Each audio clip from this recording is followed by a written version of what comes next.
Hello everyone, we're back with another Let's Play Sierra Games, except we're not discussing a Sierra game. We're actually going to go over a game called Noctropolis. And this game, don't worry, I will get back to Sierra games eventually. This game, however, is a game that I remember from my childhood. The way I originally came across this game is back in the day. My friend Chuck, who I regard as probably my best friend. I've known him since the 4th grade, and that was many years ago. Early 80s, like easily early 80s, I've known this dude. And he had a better computer than I did, which is crazy because he's not super into technology. Barely recently, not too long ago, got a smartphone. It's probably been a couple years now, but yeah, even I was originally against getting a smartphone because I didn't want to get an iPhone like my wife. I was happy with my little flip phone until I took a dive into the ocean playing with my dog. So anyway, back in the day, he had a better computer than I did. Noctropolis would not run on my Tandy 1000 SX that I had, and so he purchased the game because back then both he and I were really into comic books. Right up until 2020, I was still an avid collector. He had stopped collecting long before I did. I've talked about it before in 2020 with all the issues with my wife's health and all that stuff that happened.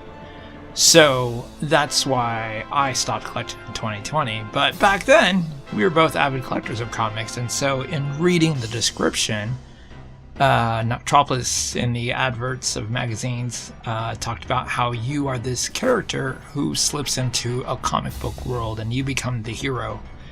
So that was very appealing to both my friend Chuck and I. We thought, okay, cool. And it's an adventure game too, so I was already at this age very much into King's Quest, Leave Shoot Larry, Police Quest, those early Sierra games that came out 1994 and prior. And so in playing this game, even back then, we were kind of blown away because it does have aspects, it's obviously very digitized like what you see here with the comic panels, but it does have aspects of FMV also, which is the full motion video capture. And even the characters actually, you'll see segments where it's FMV, where a little window pops up and it's them with the FMV video talking. But even the main character, as he's moving around the screen, that was done through FMV, then digitized into sprites. So it reminds me very much of Sierra's Phantasmagoria 2, because Phantasmagoria 2 had, the guy, and why I'm saying Phantasmagoria 2 and not just the first Phantasmagoria, is because similar to Phantasmagoria 2, it goes into like a weird thing. Phantasmagoria 2 gets very, very weird. If you've never played it or have not watched my playthrough or anything like that, you should do that. It's either play it or watch my playthrough. Phantasmagoria 2 is really, really unusual. And in another way that this game is very similar to Phantasmagoria 2, aside from the FMV that's kind of captured with either a green screen in the back, which was what Phantasmagoria 2 did, this actually pixelizes the back, so you have the character moving through FMV that's been turned into sprites, but the back is definitely like digitized art versus a green screen, which is what Phantasmagoria 2 did. But in the way, and why I'm saying Phantasmagoria 2 so often in comparison to Noctropolis, is Phantasmagoria 2, I thought, was a really, really fun game. Right up until the end. Right up until the end of Phantasmagoria 2, I was actually enjoying the game. It was a little wild, it was a little crazy. Some of the stuff that was happening was really, really out there. But that was okay. It's kind of expected once you kind of get the vibe of, okay, this is nothing like the first Phantasmagoria, which basically focuses on spirits in a haunted house. This goes more into like demonic possession and psychosis, and then this extra plane called Plane X or something like that. Phantasmagoria 2 to me was great right up into the end. Right at the end, it just got so freaking weird and so out there that a lot of it, so there was a FMV where we just saw the succubus.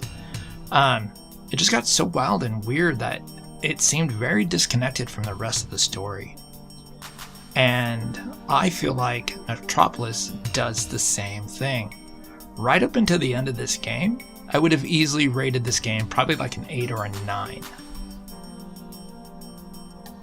Now, I will say, as a former avid collector of comics, if you were to look behind me, you would see boxes and boxes of comics. I probably have well over 10,000 comics in my collection that I probably need to do something with eventually. But being a avid comic reader, like, you expect, you expect stories to be over the top and stuff like that. A lot of it is over dramatized, and that's what makes it a comic, But at the end of Noctropolis 2, our villain, after he reveals himself, which is painfully obvious who he is, if you do not realize who he is by the time you get to the end, you've not been paying attention to the game. But as he gives his dialogue and his reason and just how he, even how he acts, seems so abundantly over the top. Now, if you play Noctropolis, and as you go talking to different characters, like when you talk to the guy who's at the newspaper stand, for example, like, his accent is really, really over the top, and just how he talks is really, really like, hey, you that's what you're doing there, what you got going on? It's very, very like, wow, that's wild.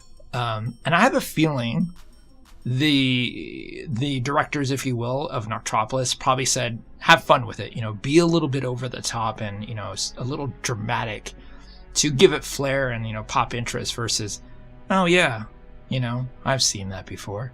That's kind of boring compared to, yeah, I've seen that before, what you got? So, they probably did that type of stuff on purpose. But the ending of this game, holy crow, it was... Reading the dialogue was almost painful to the point, and then his acting on top of it going with that dialogue. And this isn't a knock on the actor. He was handed a script and said, do something with this. But it does feel like all the way up to the end, they kind of had a plan for Noctropolis, and then they just weren't sure how to write the ending. And it's very similar to how you can have an ending that is very similar to another one. So there is, I want to say the movie's called Deja Vu. I'm pretty sure it's Denzel Washington that's in it. He has like this dream about this boat full of people being blown up. And he does all this stuff to try to prevent it. And at the very end, I think he wakes up and it all turns out to be a dream, like this whole deja vu thing. I literally walked out of that theater very, very, very upset of how that movie was written. It just felt like such a letdown at the end. But then when you compare it to another movie that has a similar kind of concept of Sixth Sense, when you find out Bruce Willis's true fate in that movie, like, the whole movie theater went silent. And, I think the only sound you heard was the sound of people's jaws hitting the ground when they realized what happened to Bruce Willis. And all of this dialogue that suddenly makes sense, that seems so casual and normal, is now suddenly a shocking reveal. So you can do a situation that seems right. So had they, I don't know, kind of maybe focused more on how to end it and not be so over the top. Because even the main villain's costume is like over the top, big shoulders, it's all golden, and he's all shiny, and I don't know. For me, it was a little too much. Like, I loved the game right up into the end. Very similar to Phantasmagoria. Anyway, going into the game. So, we talk to a girl, and we answer the questions correctly, and we get this coin from her. And when you flip it, it teleports you basically into the comic world. So we are now in Noctropolis, and this is the newspaper guy that I was talking about, that if you watch my non-commentary, you'll actually hear him talking. When I do commentaries, what I do is two things. A, I speed up the video. So I think my original playthrough was like maybe 3 hours, I think. And so what I do is I speed up the video because I know I cannot talk to the game for 3 hours. That's almost for any game. Like, even games I'm super passionate about, I don't think I could ever talk to the full playthrough in that way. And so the other thing I always do is I lower the volume so that essentially you just hear my wonderful voice during the commentary version, and you may hear a little bit of the music and a little bit of the background. But a lot of times what I'll also do is to do a background, so it's not just my amazing voice that you're hearing and going to sleep to at night. I'll also usually use music from the game to kind of drop into the background very softly. So even the parts where, for example, if I'm not talking, what I'll do is, and then I'll take that segment and I'll speed that up even faster. Usually not so fast that you can't tell what's happening, but I'll try to speed it up so the amount of dead air is minimized. But the reason I drop like sometimes music very softly in the background is indeed if there is that kind of dead air that's kind of there for 5 to 10 seconds, you at least are hearing something pleasant, like the soundtrack very gently playing in the background versus just silence or sped up music that might be happening because the video is being sped up. So a couple things to talk about with this game is the interface took some getting used to. So I think I originally started playing Noctropolis, but I wasn't recording it or saving it or anything like that. I think I got it from Steam and GOG. I think I got it from both. It might have been just GOG. Now I can't remember where I got it from. But when I first got it, when I first saw that it was on, either GOG or Steam or both, I was so ready to play it because it just reminded me again when my friend Chuck and I had played it. And so I started playing it and I was like, this interface is really, really clunky and really, really hard to get used to. And so I'm thankful that I wasn't recording it when I first bought the game because it took a lot of getting used to that interface. So when I played it actually for the channel this time, it was like many, many, many months later, or possibly even years later. And I was more used to the interface. So it reminds me very much of the Gabriel Knight 2 interface in a way, where you right click to get the menu to do stuff. Some of the things that I actually like about their menu interface is when you right click to talk to someone, basically everything you kind of learn, whether it's a person, a place, some kind of like little bit of information, when you right click to talk to them, all of it is available on that talk menu. So like if you find out about, one of the villains by the name of, Flux, we'll say, you can click and then anyone you talk to, you don't have to remember that his name is Flux. There would be an icon in the talk icon that allows you to basically click on that. And they may say, hey, I don't know anything of what you're talking about.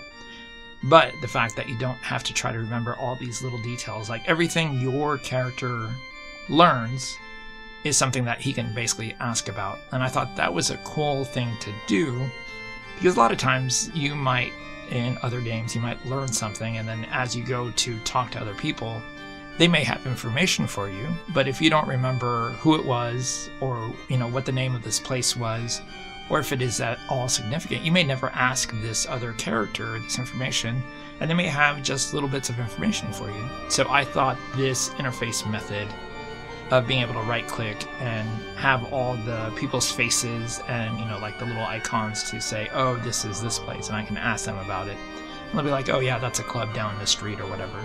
I thought that was a nice way to make the interface very easy and very quickly be able to gather information. And the cool thing that I really liked is if you learned something new from someone else, you could easily basically go to the map, teleport, and just go around to all the people that you know that you can talk to, and basically click those icons to see if you can get more information. So right now, we're still our average Joe dude who's been pulled into the comic book world. We have not earned yet the heroic title of Darkshier, who is the hero from the comic. Stiletto is Darkshier's partner in the comic that we saw at the very beginning. She's the attractive blonde woman. In the comic, at the very beginning, we also see a number of villains, right? So there was a villain, he's got the long hair, kind of like the trench coat, the cool 90s look that was very, very common in the 90s, especially in comics. A lot of superheroes had long hair, or a lot of male superheroes had long hair with like long ponytails. Like if you've read, I don't know, Strike Force, or any of those Image comics, a lot of those characters had long hair, ponytail, and stuff like that. So that's kind of who Desperado kind of looks like. He's got this long trench coat, long blonde hair, and in the comic, he and Darkshier, who is the hero, are fighting, and Darkshier basically kicks him off the roller coaster, and he basically plummets to his death, and he is basically impaled by some wood. And so we actually never see Desperado as one of the villains that appears in the comic. Or, I'm sorry, in the game. Because later in the beginning, if you would have saw the main villain, Flux, who's all cloaked, and if you don't figure out who he is before you actually find out who he is, you're missing something. He has a number of villains around him, and these were all Stiletto's villains, or I'm sorry, these were all Darkshier's villains that he has gathered around him and who he has freed out of prison. So one of the other villains who does not appear at that table is a woman who we see in the comic part of it, who is named Widowmark. Widowmark also, unfortunately, plummets to her death. Like, she literally falls to her death in the comic. So, and that comic that you're reading is the final issue of the Darkshier series, and that's, you know, you as the main character are upset that Darkshier is coming to an end, and they're kind of wrapping up all these storylines, and so they kill off Desperado and Widowmark in the final issue. However, the ones they do not kill, I always keep calling him Dreamer, but it's actually not Dreamer. His name is Drelmer, and he's a guy who's telepathic, and he basically manipulates people's minds and stuff like that. The other one is a villain by the name of Master Macabre, and he's essentially the mad scientist, you know. He's basically, I cut pieces apart from different people, and I make kind of like a Frankenstein kind of thing. And then you have the Succubus, who is, just like what the story says, or even in lore, the Succubus is basically a demonic seductress. And so she's this very attractive, sexy, evil kind of woman. And we saw her very briefly in the first FMV where she bares her fangs and stuff like that. The next one we see in there that's among the table is someone by the name of Top Hat. She's a female, basically psychotic kind of magician. And so she does, you know, she throws knives and stuff like that, which, as our character will soon see.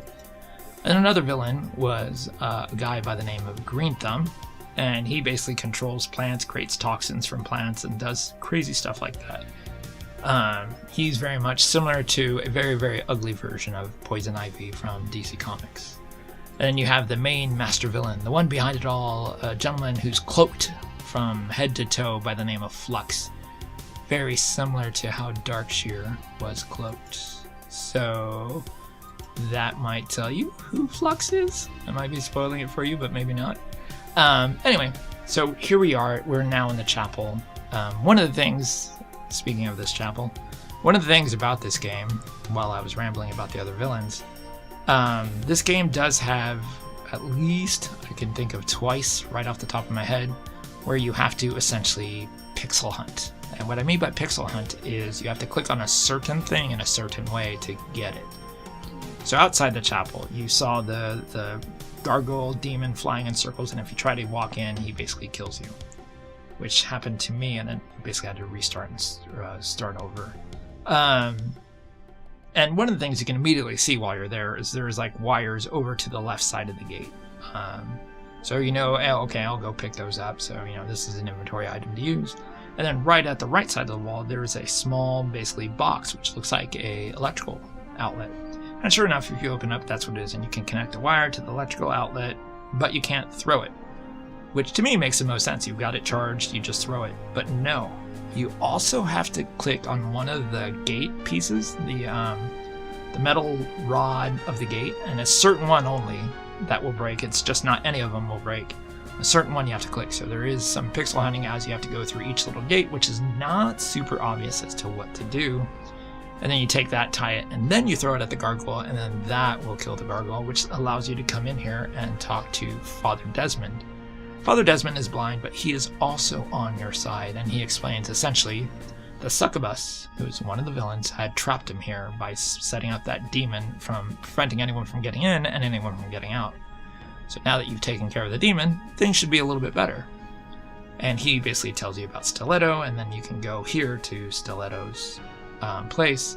But as you can see, Stiletto is not really wanting to talk to you. You're trying to convince her that, hey, I'm the new Darkshier, you know, like I want to set things right. She wants nothing to do with you. Now, the game in this manner works very, very similar to Sierra's Heart of China. So Heart of China, and I would say even the dialogue boxes look pretty similar to Heart of China. If I remember correctly, Heart of China basically has like a little gray box around it with a brown thing at the top, and then the text is in black beneath it, but it uses obviously the Sierra font. But it works very similar to Heart of China in where you have dialogue trees you have to navigate through. And so a lot of it is just trying to figure out what the right dialogue is to say to whoever it is you're trying to speak to. So in this case, I'm trying to talk to Stiletto and convince her like, hey, I'm trying to do the right thing here. And so the dialogue tree, I mean, at least it lets you keep going back to keep retrying. But it can be taxing because sometimes, like, you know, you'll have an option of when you first talk to her, 3 things appear. So you try the first dialogue option, which opens up like another 2, and then you try the first one from that one, and then, you know, she says, get out of here. And then, so you go, okay, go to the first one again. Now try the second one from that second tree and see, okay, that one went one further, and you try one of those, and nope, that doesn't work. So trying to navigate the conversation tree can sometimes be a pain. And there are some times where you can fail, but overall you can usually just keep trying until you get the conversation right. This is another one where I wouldn't call it pixel hunting. It was just a lack of observation from me that above that center statue that there is someone actually positioned up there, like you can kind of see a head that's just below the TV. But I thought it was just shadow, because if you look at the statue to the far left, there's like some shadow around him also. So I'd walked in and out of that room several times without realizing, oh, there's actually someone up there that I can talk to and ask questions to. So I wish that was a little more obvious, like maybe the face not be shadowed and basically make it like an actual face that you can see. But yeah, there is another place that you have to pixel hunt, and if I remember to talk about it, I'll talk about it when we get there. And so now we're in the morgue, and what we want to do is essentially hide inside the coffin because we want to get smuggled to the next place that we're trying to get into, which is inside the succubus's base.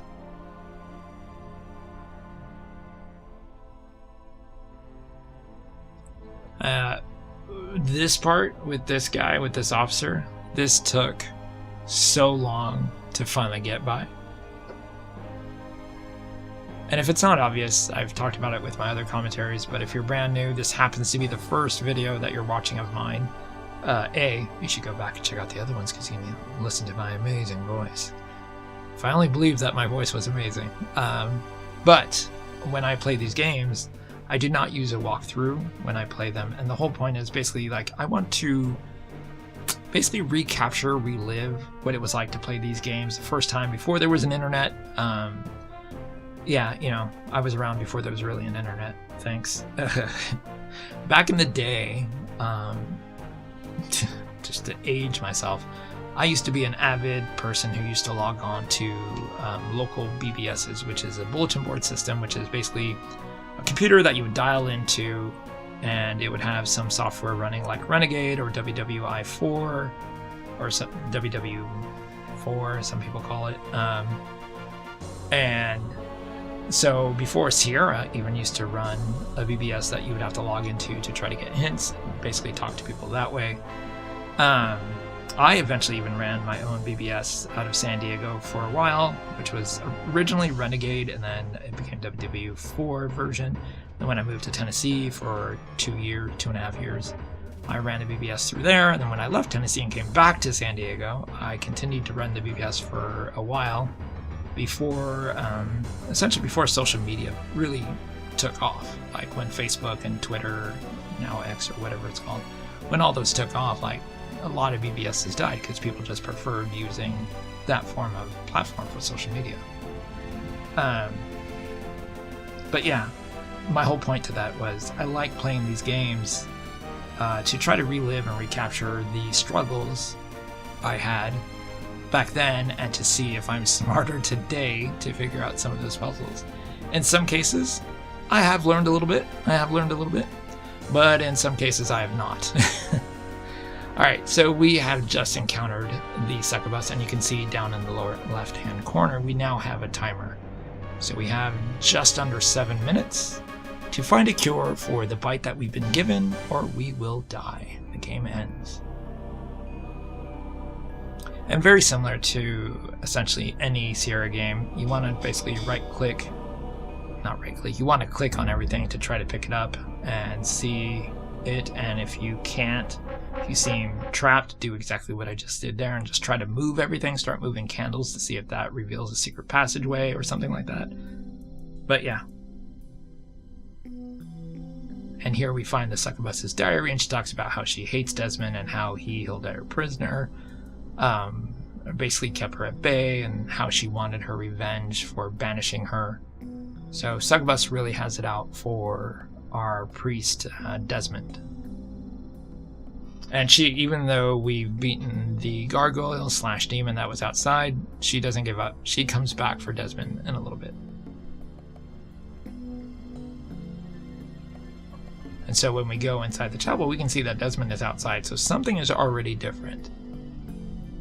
And see, this is what I mean by the dialogue tree, response 1, 2, 3, or 4. And how it trails into another one.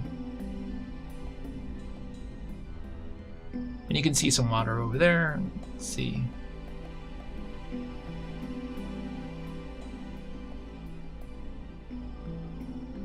And she does talk about how she is going to blow up the church and basically, kill Father Desmond that way.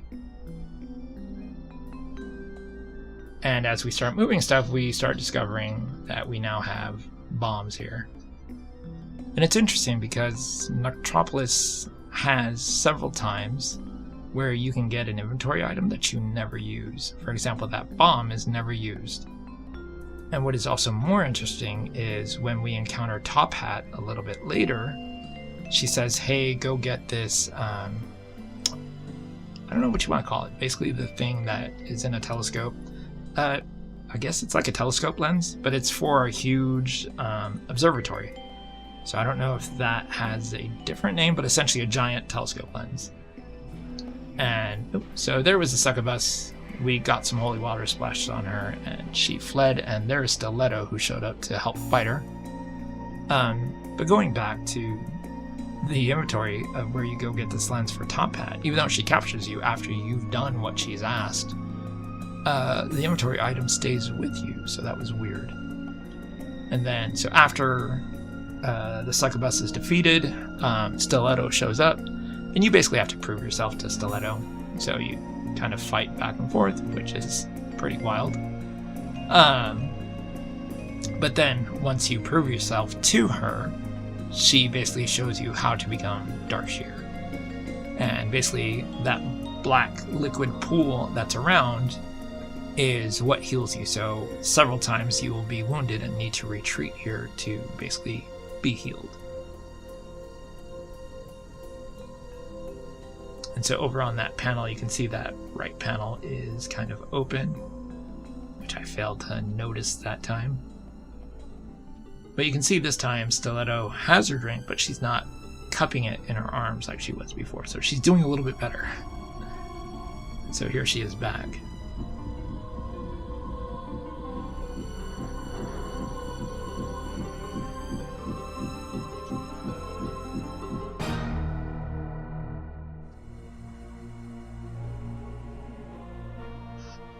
So there are some people that I don't know if I was supposed to get more information out of them somehow. Like, she's one of them. Like, we get a little bit of information from her, but I don't feel like she lended to the story too much that I can remember. There's also someone else that's outside the theater / opera house. There is a, I'm just gonna say a lady of the evening, if you will, who's there, and the only thing you really get out of her is she flashes you, but not, no nudity. She's in it like a nightie and stuff like that. Or whatever you want to call the sexy attire. Lingerie, I guess you can say. But you never get really much out of her either, which maybe that's why, but it's rare that most games would put characters in there that have dialogue that aren't lending further into the story.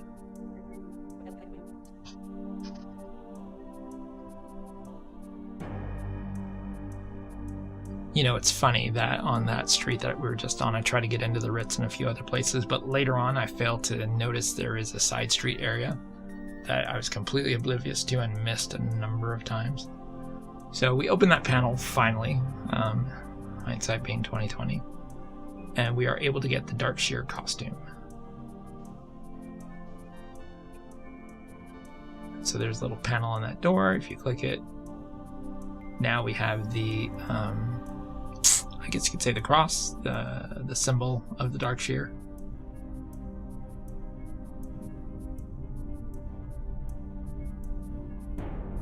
And you get a whole lesson about the elements and how they're split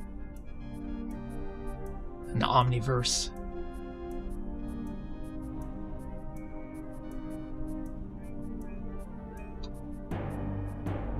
I do wish there was actually, and I don't have the original anymore because it would have been my friend Chuck who had bought the game. If there was a comic that kind of like a one-shot that was sold with this, that actually reveals a lot of this stuff.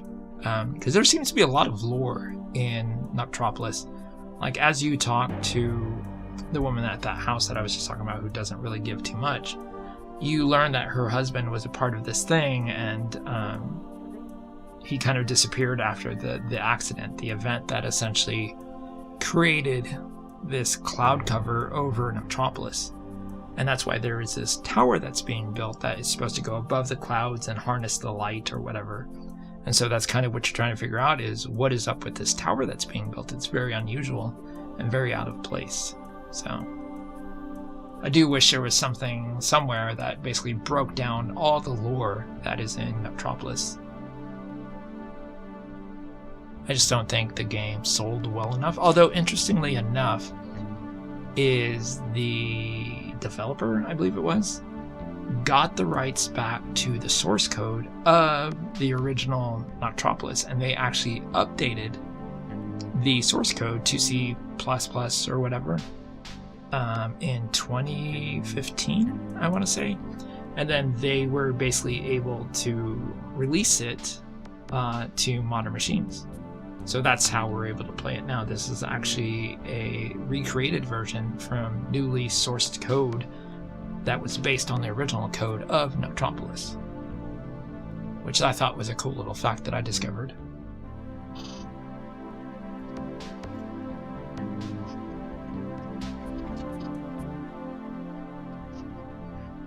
Yeah, I just double checked. So in 2015, Night Dive Studios acquired the rights of the game and was able to recover the source code from the original developer.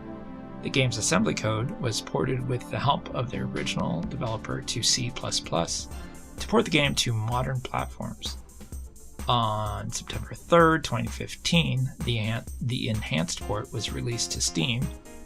On 21st of January 2016, it was released DRM on GOG. So yeah, I probably do have it on both. But I probably bought it on GOG first, so I probably got it probably around 2017, 2018, probably. May have been after that too. The remastered game features full compatibility with remastered soundtrack, improved keyboard mouse support, with roundable keys button, and several bug fixes. And the removal of dead-end situations that would render the game unwinnable. So that's interesting. The new version takes out any dead ends. I don't remember any dead ends in the original, but I don't think, as I said, I don't think Chuck and I ever finished it. So interesting. And then Night Dive Studios released a Linux and Mac OS version of this in 2017. Players who pirated a copy of this version of Noctropolis will see their character imprisoned and the game over screen instead of the standard animations. That's interesting. Alright, and so we talked to this woman, and essentially what we are trying to do is get in through that middle door, but there's a few tasks that she makes us do first.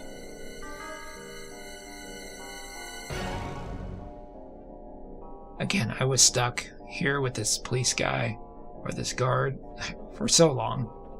For so long. It took so much to figure out how to pass him and get the information that I needed.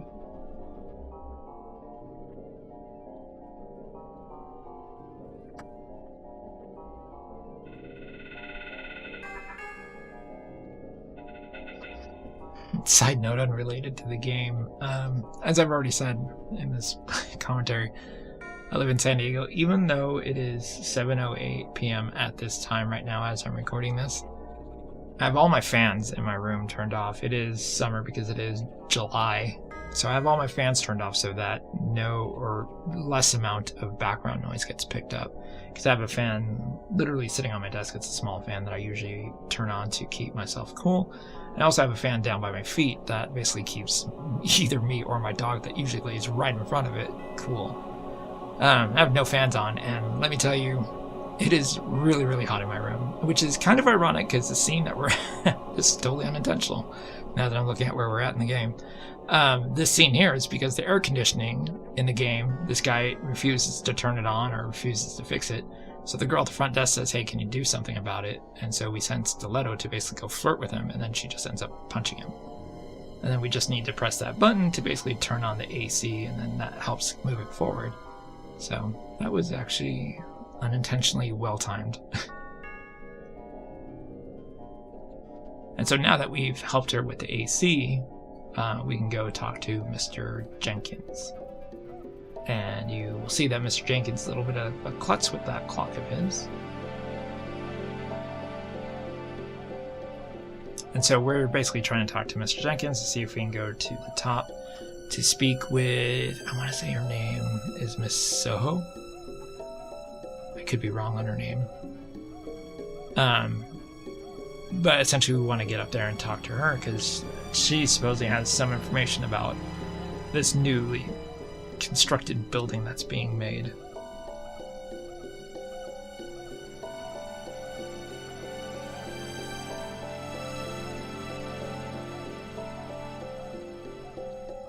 So now she steps away, and we can see the code she punches in. So now we know our way up there. So after talking to Mr. Jenkins, we can now make our way up. Which is funny, because when we go up to the top, the receptionist isn't to be found. So if she hit the code to go to the top, where did she end up? But that's neither here nor there.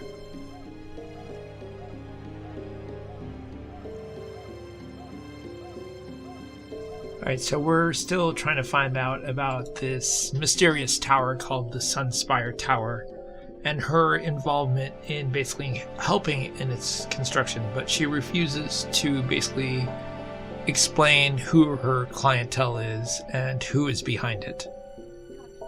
If you haven't figured out who it is and who the main bad guy is, and you've been playing this game, you are missing it. It should be pretty obvious. Like, it became very obvious to me, and this is with the fact that I know for a fact my friend Charles and I, or Chuck and I, did not beat this game.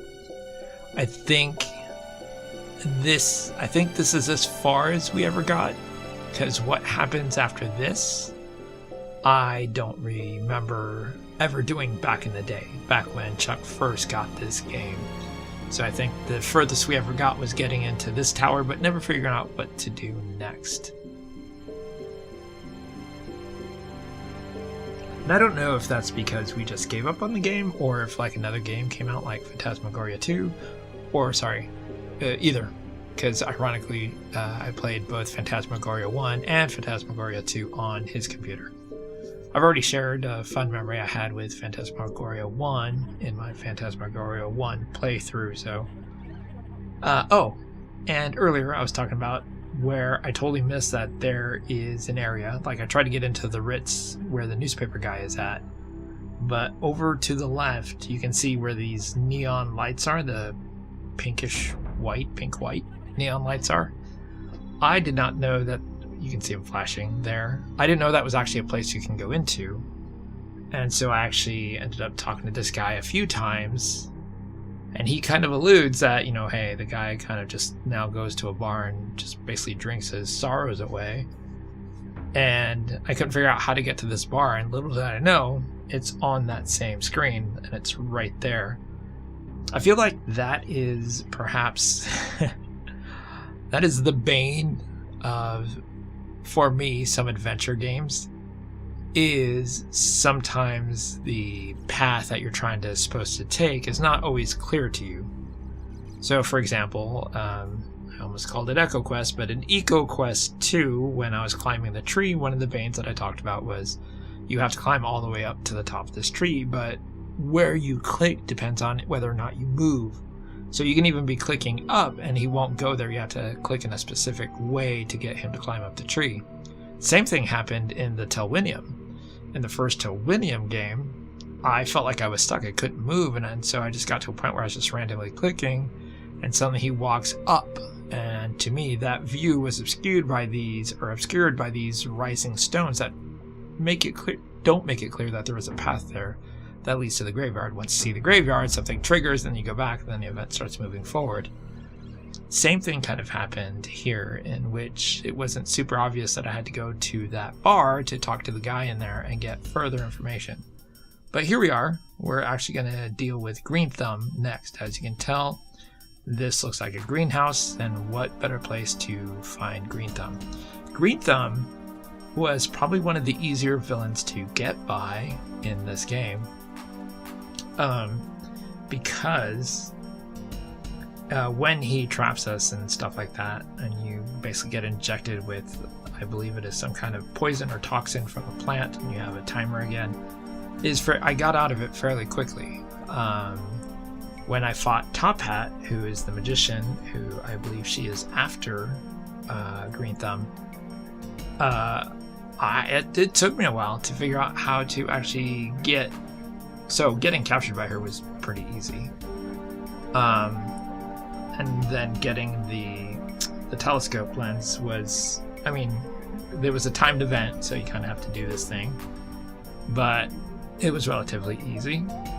But trying to get into Top Hat's secret compartment, you can kind of see where there's this trap door, but getting down there, it took me a while to figure out how to get down there. And then hindsight, after figuring it out, I was like, oh, I guess that's sort of obvious. But yeah. So Green Thumb, easiest one to escape from by far. The other ones are considerably harder. Top Hat is probably a little bit harder than Green Thumb's, trying to find out her base and stuff like that. Escaping is easy, but trying to find out the base and where to go to next is where it got complicated. And then after her, I would probably say the mad scientist guy probably has the next most difficult, because you kind of have to make your way around a maze kind of thing. Dreamer, whatever his name is, he probably has the most complicated one, because his is pretty complex. It's this entire mind trip of trying to figure out these different things to do. And here's the woman I was talking about earlier, what I assume is a lady of the evening, because she offers services for coin, but you don't have coin, so there's nothing you can even pay her. Or if you can, I don't know how, I never figured it out. So she's just there to basically give very gentle conversation, and doesn't really add, that I could find, add anything to the story. She just keeps flashing her lingerie at you. And so this is Top Hat. So she teleports Stiletto over, and the two fight. And I like the cool FMV segments where they cut like that. And she uses a stupid trick to beat Stiletto. And then, so she basically threatens you as the new hero to basically go and get the telescope lens that's needed for this tower, or else she's gonna do something really bad to Stiletto. So if you happen to know what is up with this woman, if there is more to her other than that, showing her lingerie, let me know in the comments, because I cannot figure out what else to do with her. I know what I'd like to do. Hey! I'm kidding, it's a joke. Now, interesting fact here is I just walked right in there, and there's that spinning camera. Something's gonna happen where I get out of this spot and I have to walk back through. And the first time I walked through there, I didn't even really try to time the camera. I don't even think I noticed that there was a camera spinning in there, or that the camera would do anything had it caught me, but it does. Because you'll see when I leave and come back, I actually get caught by the camera.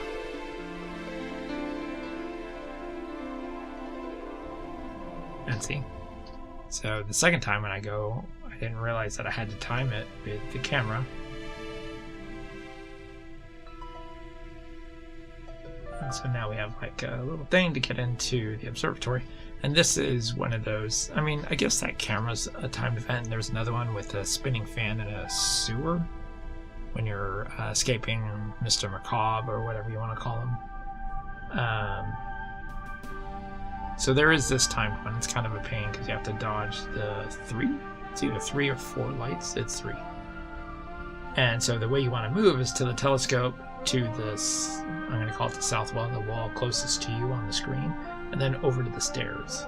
I think I actually get lucky once and cross all the way across and actually make it across. And I also finally get smart and start saving each time I dodge instead of always trying to see. You're actually supposed to go to the south wall to get there. But the thing is stuck when you get there. So there's those serial numbers, but the latch is essentially stuck. And you can see at the base of the stairs there's something there to pick up. So you need to pick that up before you actually go to the latch. Now the interesting thing is when you pick up the lens from the telescope, and if you manage to dodge all the way down to just to the left of the telescope and then you get caught, if you get caught at the south wall or by the stairs, it'll throw you in jail and end the game. But even if you have the telescope lens and if you get caught at the base of the telescope, it'll put you at the front door and you don't have to try to dodge the light. It'll just put you at the front door to escape.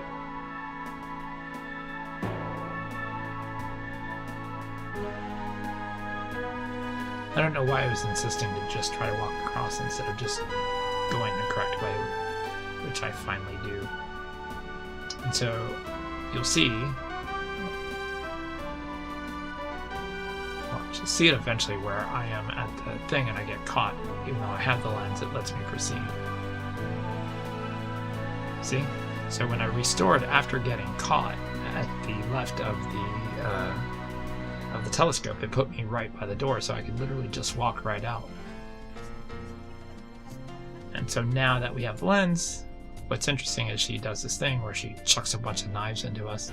But again, when I check my inventory, even though I'm here and she wanted me to get this lens,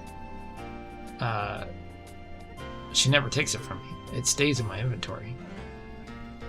So now, once again, we have all these knives in us, and now we have less than 7 minutes before we have to get to the dark water to heal ourselves. And so we ask this guy, hey, can you free us? And he spins us in a circle, which is not quite what I had in mind. And he finally says, you know what, take the knives out. And you fall to the ground. So you can pick up the knives, pick up a brick, and there's this panel here. You can kind of see these buttons, and I'm trying to press open thinking that you had to open this panel to unlock, but that's not the case. So first, before I try to figure that out, I'll go heal myself and then go back.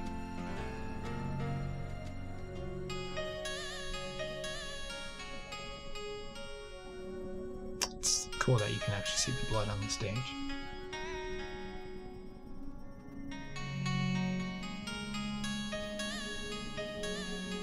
So see, that was the lens that's still in my inventory.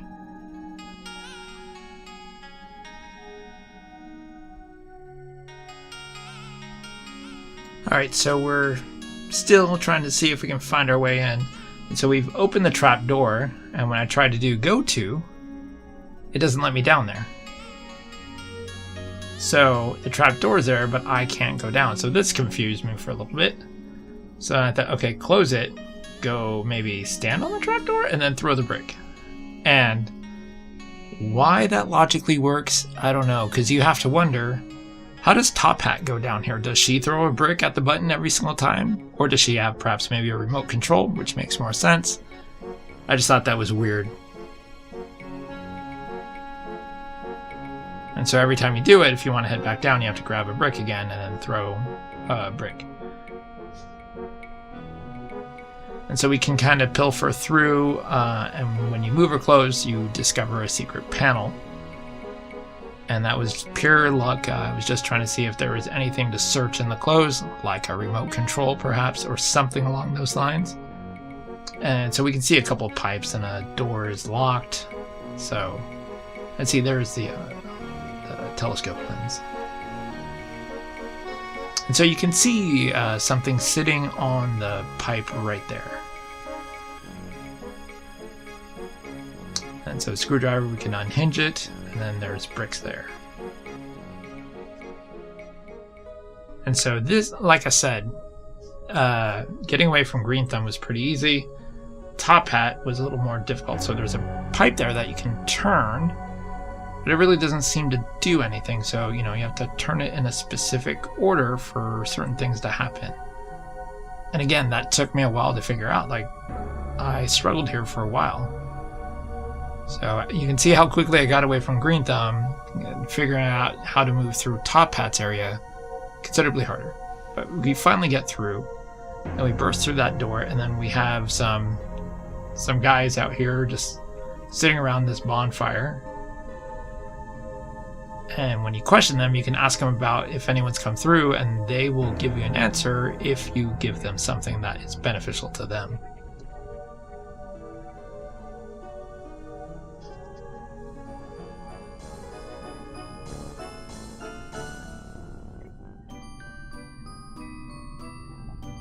So essentially, just like any CR game, when you pick up something, use it anywhere and everywhere until you figure out what it is. And in terms of dialogue, you want to, every time you find out something new, talk to people, see if they give you any new information that can direct you where to go next.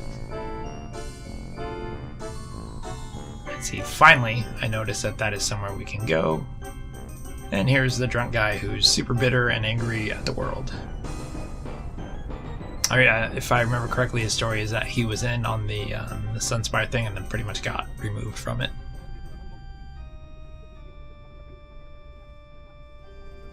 Oh yeah, and his building had burned down. The one that the guy was guarding, the officer just around the corner. And the company Dynatech? If you've gotten as far within my commentary, have you ever played Noctropolis? Is this the first time you've heard of it? Is through my channel? If you've ever played it, how far did you get? And did you need a walkthrough? How far did you get before you needed a walkthrough? Or did you potentially rage quit at times? At least it's interesting to know, having read that wiki page, that they did remove dead ends in the remastered version of this game when they updated the code. So that's kind of cool that they did that. I can imagine this game would be insanely more frustrating if they had left dead ends in there. But I am now insanely curious to try to get my hands on the original and kind of play through and see what those differences are and see if I find any of those dead ends. If you played the original and got to a dead end, let me know in the comments if you remember what some of those were, because I would be interested to find out, because it does seem like that this game is impossible to dead end at, because you can essentially teleport anywhere you need to go. So I can't imagine how you would actually end up in a dead end. And so you can see that I saved the save game as to where to go next. Just kind of trying to figure out, because I felt a little lost as I was playing this game. I felt like I'd talked to everyone, gone everywhere I can go, and nothing seemed new.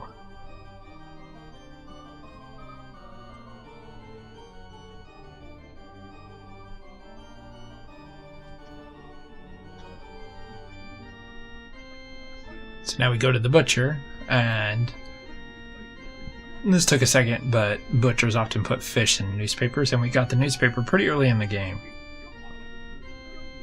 So what you want to do is try to trade him for sausage for reasons you don't know yet, but since that's what he has everywhere, if that is supposed to be sausage, this meat place looks pretty questionable.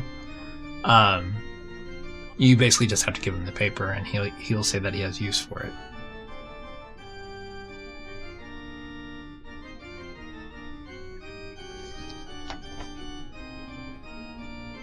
So it gives you the sausage, and then you can go here, and then if you go here, you can use the hook to move some of the meat.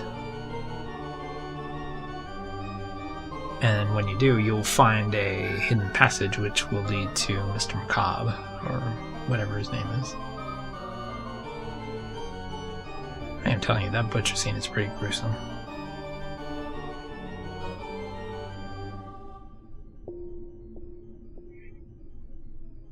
And there you go. Secret passage. And there's Mr. Macabre, and he has Stiletto.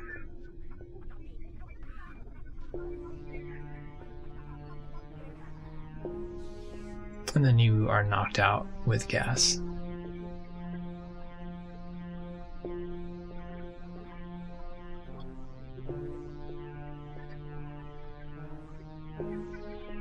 So now you have basically 18 minutes exactly to try to figure out how to get out of Macabre's insane trap. And this took a while. You can see a couple things on there. There's tables and you can kick and move. But it's not super clear immediately what to do.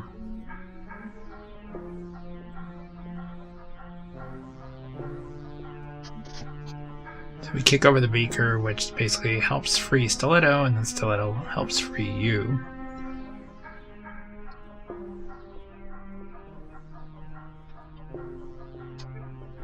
And so Stiletto essentially stabs Mr. Macabre over there, and so we pass him. And then we end up in the really weird Christmas light kind of thing. You don't want to step in the glowy things, but you can pick up a little bit of it, but I think if you step in it, it is death. And so we can see a door over to the right. And so we are still on a timer where we have 15 minutes. And I believe you can just click through it and it'll eventually let you through. Because I'm pretty sure I did not time that. I just kept clicking until it let me through. But there is something to do with the bricks on the other side. But there is something to get here as well. So after you make that swing and break the wall, then you go here. I do believe I forgot to record part of this because I think I took a break. I went to go get food. And so I don't think I recorded where the pipe gets brought down. Yeah, so that part was not recorded. At least now with the new method that I'm recording with the NVIDIA, I now know what to look for to ensure that it's recording or not. So stuff like that, not recording that segment in which I got that pipe to fall, shouldn't happen again. And in case anyone's wondering, because I have played a bunch of, for a channel that's called Let's Play Sierra Games, the last few have not been Sierra games. Like I played the Telwinium Book 1, 2, and 3, which was fan-frickin-tastic. The folks of Powerhoof have released the Drifter, which is now on Steam. I think it's like $16 on sale currently. I think the normal price is $19, so I plan on picking up the Drifter to support Powerhoof, because Telwinium Book 1, 2, and 3 were all free, and so I would like to support Powerhoof just for the game of Telwinium. So I will probably also be playing the Drifter for my channel also. Because really I'm super impressed by the folks of Powerhoof, and the Drifter looks a little crazy, looks like it's a pretty wild game. If you haven't looked at it on Steam, check it out, look up the Drifter. It looks really amazing, looks crazy, looks wild. But if you're wondering if I'm going to play Sierra games, yes is the answer. So, having finished Noctropolis, I was kind of thinking, what game should I play next? And I wanted to play a Sierra game because, again, it had been a while since I played an actual Sierra game for the channel, so I was looking, and I was like, I have Shivers 1 and 2. Now, I've played both Shivers 1 and 2. I 100% am certain I've never beat either of them.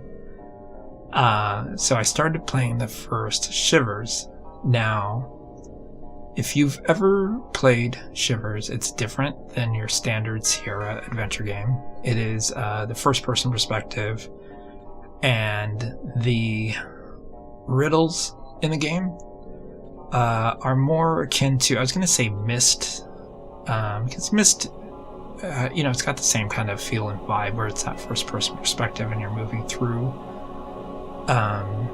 But Shivers probably reminds me more of The Seventh Guest and The 11th Hour. And more so that Myst, it's weird, you're on this island, there's a couple weird things you have to do. But overall, the island looks and feels quite peaceful. Whereas Seventh Guest, you're in a haunted house, and the puzzles are insane. They're like logic puzzles that are insane to figure out. Like you have a chessboard in so many pieces, and you can only move them so many times before it, you fail or whatever. So Shivers is modeled in that same method. So like one of the first puzzles that I encountered is there's these two different sets of gears that are different colors, and you can place them in this different pattern, and trying to figure out what that pattern was. And I'm sure that somewhere you're supposed to see a clue to see what it is. Whoa. And there was the unedited version, if you're watching the unedited version of Stiletto's breast, that caught my attention. Sorry. So, in the censored version, that is covered up by a black bar, because again, I never know if YouTube is how restrictive they're going to be.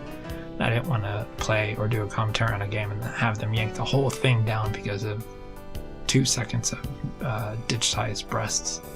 So I made 2 versions just in case they yanked it down. Anyway, going back to playing Shivers, it is very much like 7th Guest, 11th Hour, if you've ever played any of those games. It has that weird, creepy vibe also that kind of more reminds me of 7th Guest and 11th Hour versus Myst. But in playing it, the whole point of the game is you eventually want to get into the museum. And I think I have about an hour of gameplay, and I still haven't got into the museum. I've been running around in circles trying to get in there. And so I thought, okay, I'm going to try to, well, since I'm struggling so much with Shivers, it's going to take me forever to do. Shivers will be like a secondary game while I play other games.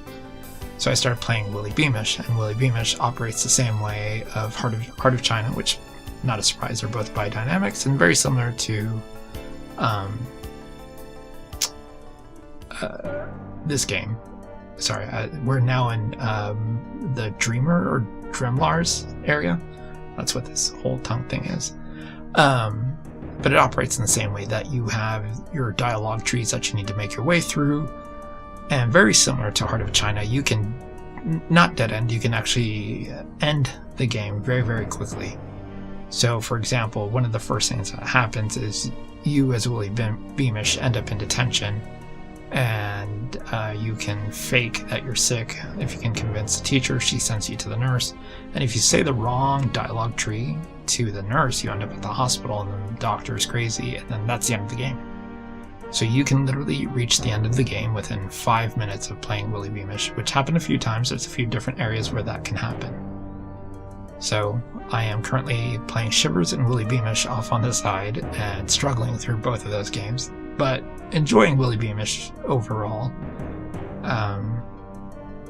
Not a super huge fan because Willy Beamish is kind of a needy little kid that I just don't connect with.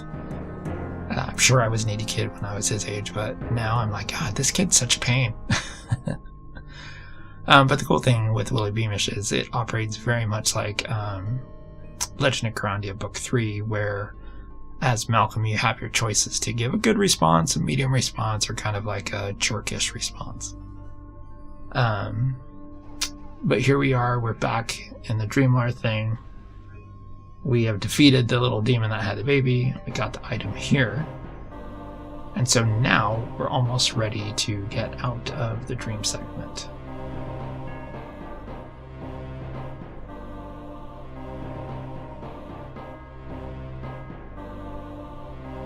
So you cut a door in the glass, make your way in.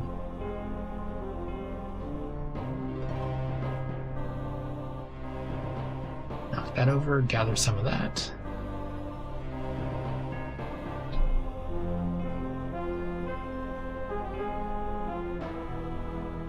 So then you put the pepper in there, and for some reason it gives you like this paintbrush thing, which, you know, no logic to it here, but you know, this part is not surprising because the whole perception of reality seems weird. So you paint this tower and make your way to the top. And there's an electric chair there, yeah, totally safe to sit in. But if you move that little thing, there's a little secret passage, and sure enough, this is where you'll find the Dreamler.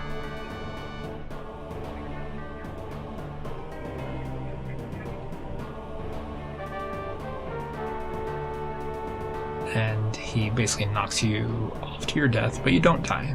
You just suffer grave wounds in the dream and awaken. And you kind of find out that that whole part probably didn't happen, that you were actually dreaming that whole part.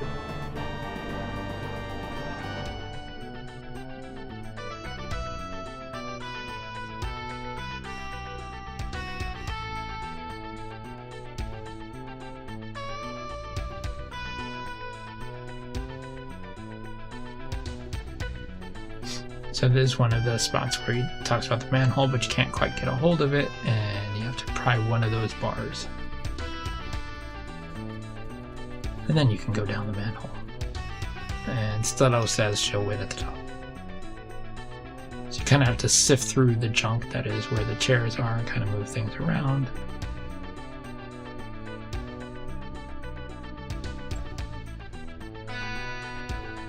And you can just see I'm frantically clicking at everything.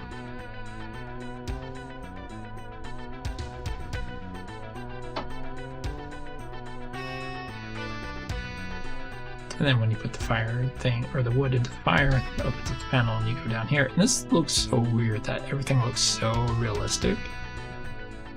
But they made the Phantom look so, like, animated from a cartoon.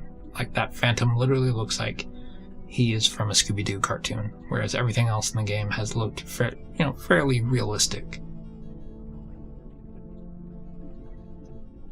And then he's going to tell you about the 4 elements and the betrayer and everything like that, and how they trusted the original Darkshier, trained him,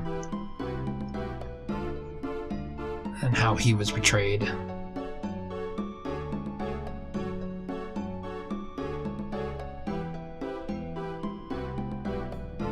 So Stiletto will stay and flirt.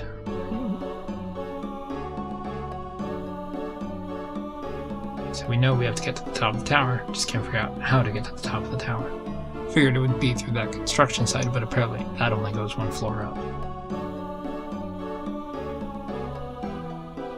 So by using the numbers from the coordinates, then you can get to the top. But we're not to the top yet, because now we have to slide down the wire and do some extra stuff here. But we are almost to the very end.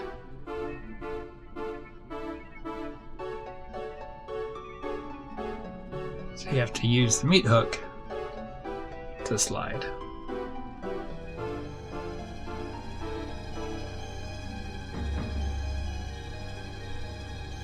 And as you make your way up, pretty much just collect anything along the way, even though some of it I don't think you use.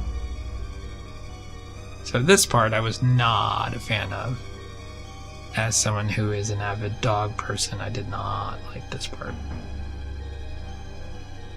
So you put the sausage on the thing, and then the dog leaps for it, and it literally falls to its death, which I thought that could have been handled better. Like, why not taint the sausage with some kind of sleeping thing and the dog just passes out, just like every other game? Why do we have to have a dog fall to its death? And so there we are. This is Flux. You remember when I told you that his costume was over the top? You know, now that I'm looking at it, I think I see what it is.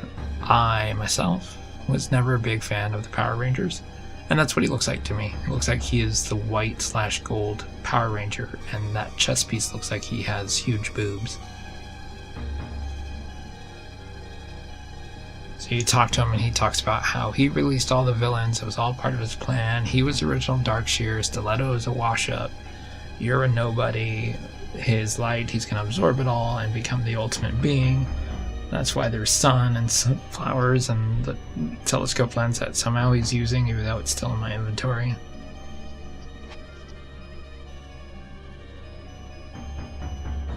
I will say the one thing I do like, though, is at the very end of the game, there's outtakes, and the girl who plays Stiletto has a number of outtakes. It's pretty funny. He has a number of outtakes also, which is what makes me think they probably told him, here's a script, be over the top, be crazy, because there's a number of times that he is clearly messing up his lines and laughing too much. So I think even he may have felt that some of those lines were really, really out there.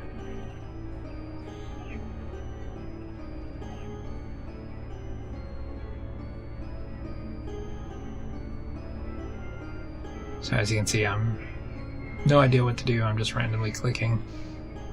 But you throw the coin down and then it summons the order.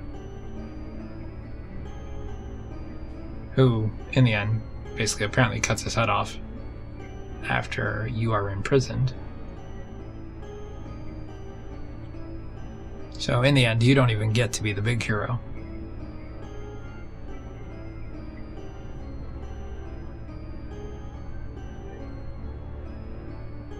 And then she asks, you know, what does the future hold? You say, I'm not sure.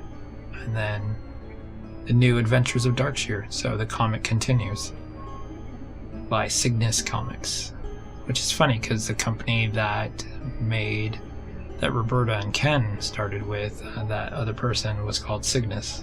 So it's interesting that, in a way, we now see a Sierra kind of connection, but totally unrelated.